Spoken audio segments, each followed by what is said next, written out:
conclusion. Did it again. Did you see that? Yeah, I did. Those who died at Gettysburg may still haunt that battleground. That's too wild. Oh, it got again.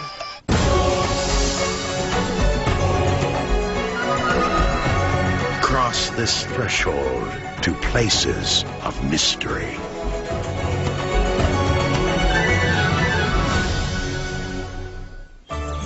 Gettysburg, Pennsylvania. Realistic Civil War reenactments have made this national park a popular tourist destination. But in the first week of July 1863, it was the site of genuine carnage. Gettysburg, if they drilled here, they wouldn't find oil. They'd find blood. I don't know how many thousands of gallons that have drained into the soil. It's just everywhere. Dave Oster, director of the International Ghost Hunters Society, holds an annual conference in Gettysburg. We originally came to Gettysburg because we knew that whenever a large number of people died in a relatively short period of time, that there's a lot of unresolved issues, unfinished business among those that died, and they would remain behind till they were finished. And whenever you have a war, you really notice it. Ghost hunters aren't the only ones interested in the spiritual world of this battlefield. Author and historian Mark Nesbitt has spent the last 25 years living and working here. He is now one of the leading authors on Gettysburg, with over 11 published books. Gettysburg, to me, is a growing thing. It's becoming more and more of kind of a mystical place. Sure, there was a terrible battle that was fought here, the worst on the North American continent. But it's part of our myth, our American myth, in that it virtually destroyed on this continent the biblical scourge of slavery. Victory came at a terrible price. The Battle of Gettysburg took just 3 days to fight, but in those 3 days, nearly 51,000 men and boys ended up missing, wounded, or dead. The horrors of Gettysburg were well documented. Photographs taken in the aftermath of the battle graphically depict images of the dead. Row upon row of bodies lined the fields and streets. Many were buried where they fell. But there are some who feel that the soldiers who died in combat were the lucky ones. Wounded survivors taken to the makeshift field hospitals faced a living hell. Amputation was the order of the day. And then there were those unfortunate souls who with just a single shot became the walking dead. If you were hit in the head by that soft-lead mini-ball, sometimes it didn't kill you. And they had areas on battlefields that they roped off. And these poor fellas who 1 minute were full of patriotism, the next minute just virtually nobodies, wandered around, bumped into the ropes, perhaps still marching as they had just moments before they lost consciousness. Finally, until they bled to death, and then they would take them off and bury them. The mix of morbid fascination and historical reverence is a lure too powerful to resist. For Americans, of course, it's almost like a rite of passage. We have, high school classes memorizing the Gettysburg Address and then visiting the site where Lincoln delivered the Gettysburg Address. But with the advent of the ghostly aspect of it, I think people are coming here for a different reason. That ghostly aspect includes frightening apparitions and strange phenomena that defy explanation. Did you see that? Yeah, I did. When I tell people what I do, I'm a ghost hunter, most laugh and say, sure, right. And then a few minutes later, they'll come up to me and tell me a story. Everybody has a story. Stories of Gettysburg's haunted battlefields and buildings are not new. They reach back nearly 150 years. The numerous eyewitness accounts of contact with ghosts of fallen soldiers are too similar in detail and frequency to be dismissed. One paranormal epicenter is Pennsylvania Hall on the Gettysburg College campus. It used to be called Old Dorm.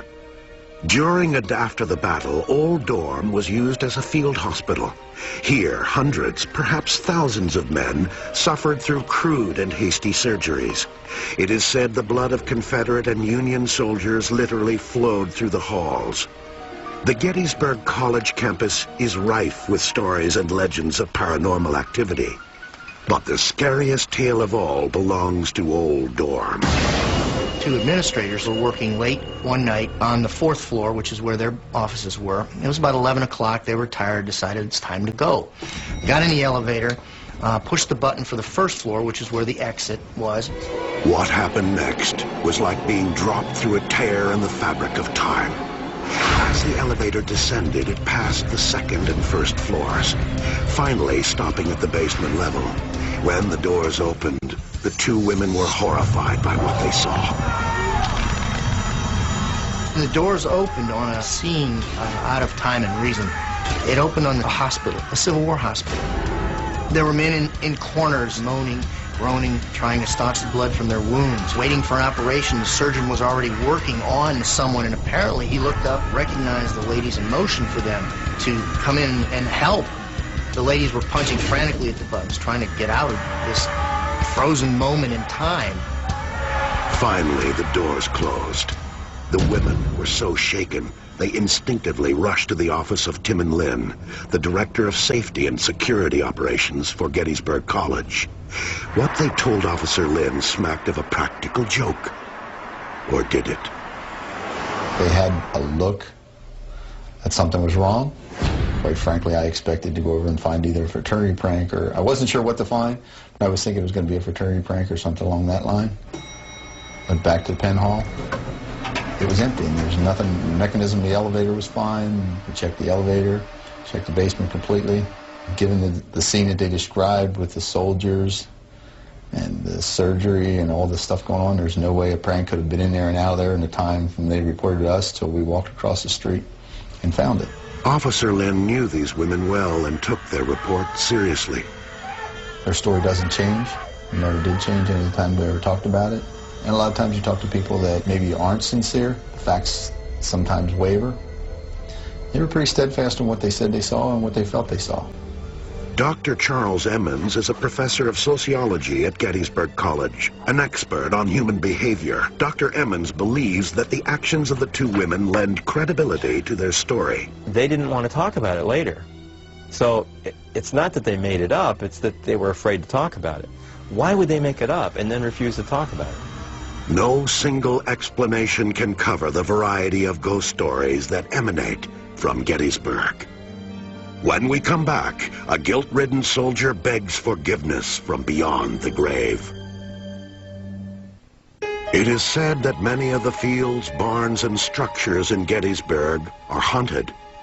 Most of the old buildings that were standing at the time of the battle have been restored to their original form. One of the loveliest, but perhaps the most haunted, is the Farnsworth House. Today it is such a popular bed and breakfast that travelers must book a room in advance. But the history of this fine Pennsylvania home is checkered with stories of tragedy and sadness. The battle itself scarred the south wall of the house with more than 100 bullet holes. The Farnsworth House is now a family-run business. Patty O'Day is one of the owner's daughters. In the basement, she puts on a Civil War mourning theater for her guests. It is here that Patty and her cast of narrators recount the history of Gettysburg and its many ghost stories. Perhaps one of the saddest chapters in the old home's past revolves around the only civilian casualty of the entire Gettysburg battle. It seems that Mary Virginia Wade, more commonly known as Jenny Wade, was not an intentional target. However, living directly across from the Farnsworth house put her quite literally in the wrong place at the wrong time. The only reason really why she was in the house, actually, and not in the cellar, is because she was tending her sister, had just had a baby, and she was helping out. She was also baking bread to feed the soldiers. A three-story structure, the Farnsworth house was used as high ground by sharpshooters during the battle. From the house's garret, rebel soldiers had a clear shot at their adversaries. I don't know exactly what this fellow was thinking, but he was firing at Union soldiers that were in the yard in the Jenny Wade house. So, of course, a lot of those bullets would be stray bullets. Tragically, one of the bullets pierced the house's wooden front door and struck Jenny in the back. Her young life was snuffed out instantly. It is now commonly believed that the spirits of both Jenny and her killer stalk the hallways and rooms of the Farnsworth house. At night, one can hear Jenny asking, why? While the forlorn soldier begs forgiveness. Those aren't the only ghosts at the Farnsworth house. It seems that restless spirits frequent every floor. One of Patty's theater narrators experienced a Get ready for the shows, and she was actually seated in a chair, and she just sort of closed her eyes. She opened them, and it was just like the whole room was entirely blank. It was no longer the theater at all. The seats were gone, and she saw 3 soldiers, and one seemed to be in charge, and he was ordering these 2 other Confederate soldiers to pick up this long box that was on the floor, and he wanted them to go up into another level of the house. And the experience for her just lasted a few seconds, you know, and then it just flashed back, and the theater, everything that, you know, that's down in the cellar now reappeared. Although Patty speaks openly about the strange goings-on at the Farnsworth house, she discourages identifying it as haunted. She prefers the term rich with history. But people who go to Gettysburg and stay in this wonderful old bed and breakfast will be duly warned. Sometimes if people are sensitive, we suggest maybe that they stay maybe even someplace else or in a newer section of the house, you know, so they're not really bombarded. Somebody from the Jenny Wade room packed up and left because they had someone in the middle of the night ran their hands down her face while she was, you know, just partially awake, so, and that frightened her. There's just a lot of different stories about the house, and there is a lot of pain here, and there's a lot of things that still remain that, you know, can't be explained. Second-hand accounts of ghosts and other paranormal encounters abound in Gettysburg. But are these just ghost stories and nothing more? In an effort to substantiate proof of paranormal activity, Mark Nesbitt and the International Ghost Hunter Society have spent thousands of hours collecting photographic and audio anomalies to back up their claims. Yet the strongest independent evidence may have been captured by video cameras. There goes one. When we come back, startling images caught on tape. Did you see that? Yeah, I did. This is popping like crazy over here. Rich and detailed history of alleged hauntings in Gettysburg make it a natural meeting place for investigators of the paranormal.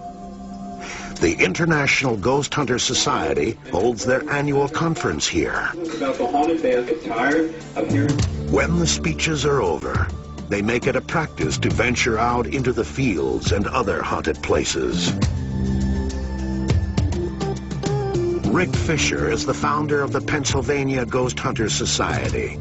He prefers to approach paranormal investigations on a technical rather than spiritual level. A ghost hunter looks for evidence of possible proof that life goes on, and we believe that it does.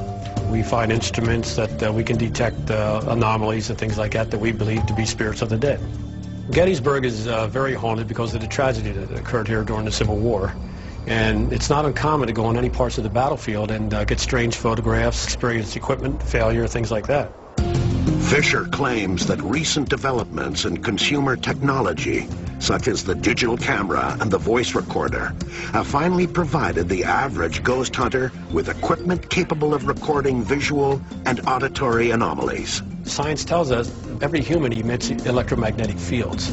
When we die, the physical body dies, but the soul, the spirit, still remains behind. And this is energy. Energy cannot be destroyed, only transformed.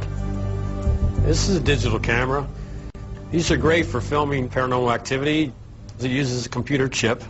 So it's basically electromagnetic in origin, which we know the spirits are electromagnetic in origin. And we believe that corresponds with that. Mark Nesbitt has been recording electromagnetic phenomena in and around Gettysburg for years.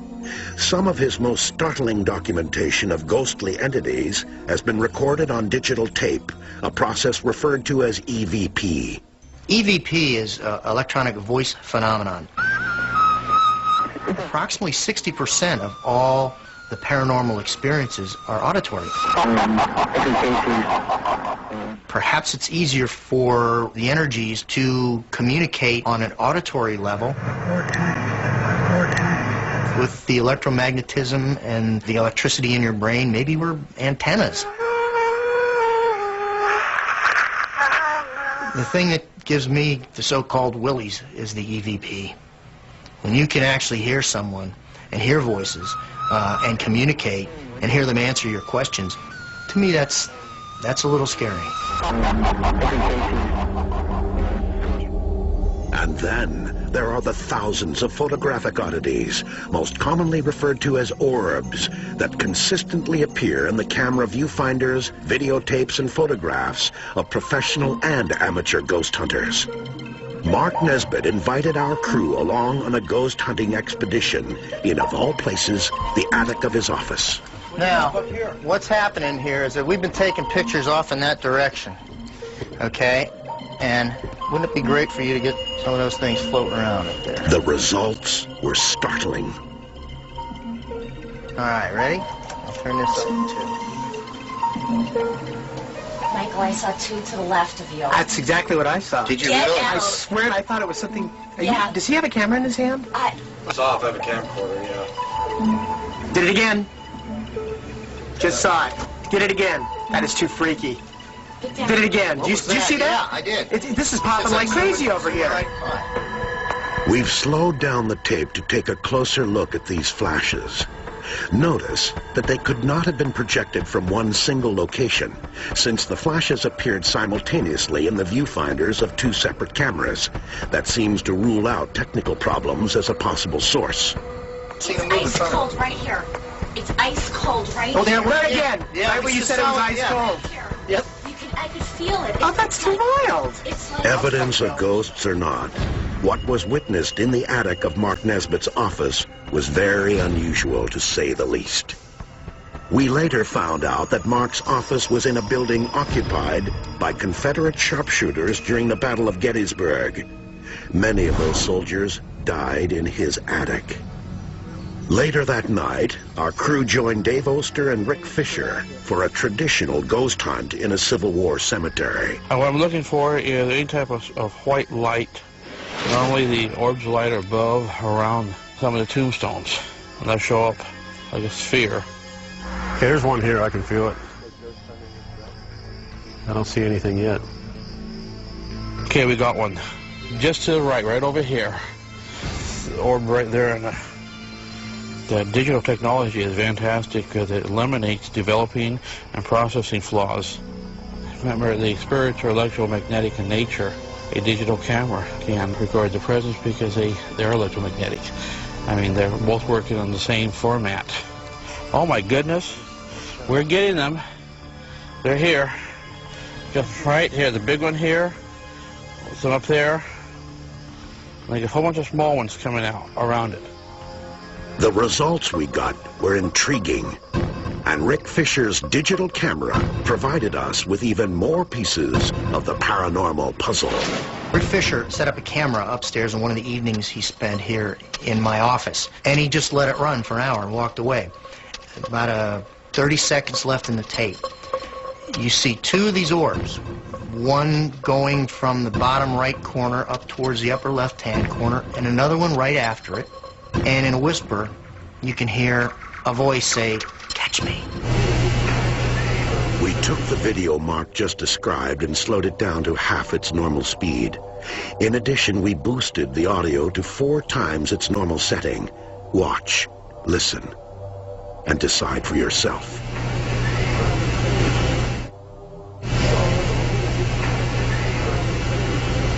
That's, to my knowledge, the first time that someone has combined video with EVP. So what are the orbs in these photographs? And what are the strange murmurings that ghost hunters like Nesbitt and Fisher capture on digital audio tapes? Are they the work of overactive imaginations, searching for some guarantee that life exists after death?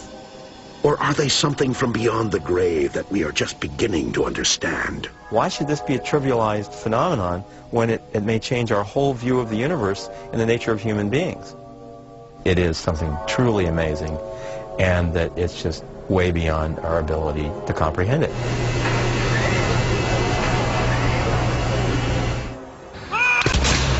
The Battle of Gettysburg proved to be a catalyst for ending slavery in this country.